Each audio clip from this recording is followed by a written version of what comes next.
दोस्तों, Bermuda triangle से भी रहस्यमयी है जापान का ये समुद्री इलाका। चलिए जानते हैं पूरी बात। जापान के इस खतरनाक इलाके को डेविल सी के नाम से जाना जाता है। चीन के एक प्रोफेसर और पैरानॉर्मल एक्टिविटीज विशेषज्ञ ने इस रहस्यमयी इलाके के बारे में चौंकाने वाली जानकारी दी थी। जापान के इस खतरनाक इलाके को डेविल सी के नाम से जाना जाता है। चीन के एक प्रोफेसर और पैरानॉर्मल एक्टिविटीज विशेषज्ञ ने इस रहस्यमयी इलाके के बारे में चौंकाने वाली जानकारी दी थी। डेविल सी दुनिया के लिए बरमूडा ट्रायंगल आज भी रहस्य है। इसकी जगह को लेकर कई तरह के सवाल खड़े होते हैं।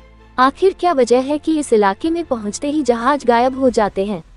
इस जगह पर समुद्री जहाज तो गायब होते ही हैं, लेकिन आसमान में उड़ रहे जहाज भी इसके प्रकोप से नहीं बचते हैं।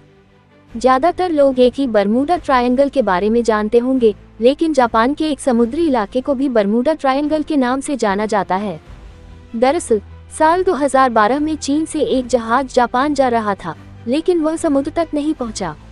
इसके बाद चीन की जांच एजेंसियां जहाज की तलाश में लग गईं। सालों तक MVLG नाम के जहाज और उसमें सवार 19 क्रू मेंबर की तलाश की गई, लेकिन कुछ पता नहीं चल पाया। इसके बाद इस इलाके को दुनिया का बरमूडा ट्रायंगल कहा जाने लगा। मध्य जापान के इस समुद्री क्षेत्र को भी बहुत खतरनाक माना जाता है। यहाँ पर भी 10 से ज्यादा जहाज गायब हो चुके हैं। जापान के इस खतरनाक इलाके को डेविल सी के नाम से जाना जाता है। चीन के एक प्रोफेसर और पैरानॉर्मल एक्टिविटीज विशेषज्ञ ने इस रहस्यमयी इलाके के बारे में चौंकाने वाली जानकारी दी थी। उन्होंने इसे दुनिया का दूसरा बरमूडा ट्रायंगल बताया। सबसे हैरान करने वाली बात यह है कि डेविल सी का ये क्षेत्र भी बरमूडा ट्रायंगल की तरह ही त्रिकोणीय है। इसकी वजह से ही इसे दुनिया का दूसरा बरमूडा ट्रायंगल माने जाने लगा।